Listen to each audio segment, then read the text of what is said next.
Beer ప్రియులకు ఇది పండగ లాంటి శుభవార్త. ప్రభుత్వం అనుమతించే మైక్రో బ్రువరీల వల్ల బీర్ ధరలు తగ్గడంతో పాటు వెరైటీ రుచులు అందుబాటులోకి రానున్నాయి.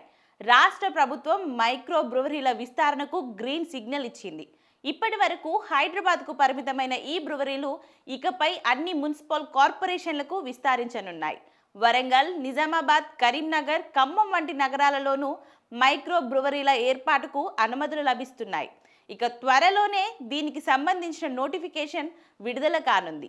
దీనివల్ల క్రాఫ్ట్ బీర్ ప్రియులకు కొత్త రుచులు అందుబాటులోకి రావడంతో పాటు ప్రభుత్వానికి ఆదాయం కూడా పెరుగుతుందని అంచనా వేస్తున్నారు. ఈ మేరకు నిబంధనల సవరణకు ప్రభుత్వం ఆమోదం తెలిపింది. ముఖ్యంగా 2017 నుంచే ఇతర కార్పొరేషన్ పరిధిలలో మైక్రో వరంగల్ నుంచి దరఖాస్తులు వస్తుండడంతో బ్రువరీలను అనుమతించాలని నిర్ణయించారు. ఈ నెలలో దీనికి సంబంధించిన నోటిఫికేషన్ విడుదలయ్యే అవకాశాలున్నాయి. సాధారణంగా పెద్ద వాణిజ్య బ్రువరీల మాదిరిగా కాకుండా మైక్రో బ్రువరీలలో చిన్న స్థాయిలో బీరు ఉత్పత్తి అవుతుంది. ఇవి తరచుగా కొత్త ప్రత్యేకమైన రుచులతో క్రాఫ్ట్ బీర్లను తయారు చేస్తాయి. ఈ బీర్ను అదే ప్రాంగణంలో లేదా స్థానికంగా విక్రయిస్తారు. ప్రస్తుతం హైదరాబాద్లోని 18 మైక్రో బ్రువరీలు యువతకు, క్రాఫ్ట్ బీర్ ప్రియులకు ప్రధాన వినోద కేంద్రంగా మారాయి. కొన్ని చోట్ల బీరు తయారీ ప్రక్రియను దగ్గరగా చూసే అవకాశం కల్పిస్తారు. తెలంగాణలో బీర్ల అమ్మకాలు ఇతర రాష్ట్రాలైన ఆంధ్రప్రదేశ్, తమిళనాడు, కర్ణాటక, కేరళ, మహారాష్ట్రాల కంటే ఎక్కువగా ఉన్నాయి.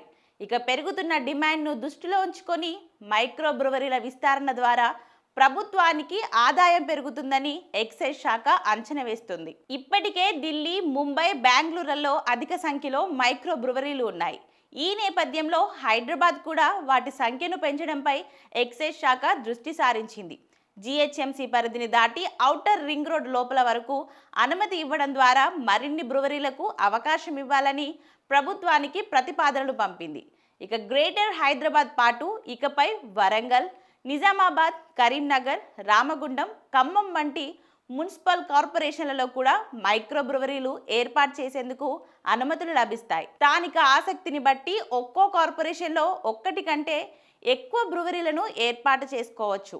ఇక త్వరలోనే ఈ విషయంపై తుది నిర్ణయం తీసుకొని కొత్త లైసెన్సుల జారీకి మార్గదర్శకాలు రూపొందించే అవకాశం ఉంది. ఎక్సైజ్ శాఖ ఆగస్టులోనే దీనిపై నోటిఫికేషన్ విడుదల చేసేందుకు సన్నాహాలు చేస్తుంది. ఈ నిర్ణయంతో మందుబాబులకు కావాల్సినన్ని బీర్లు దొరకడంతో పాటు ప్రభుత్వానికి ఆదాయం కూడా పెరుగుతుందని అంచనా వేస్తున్నారు.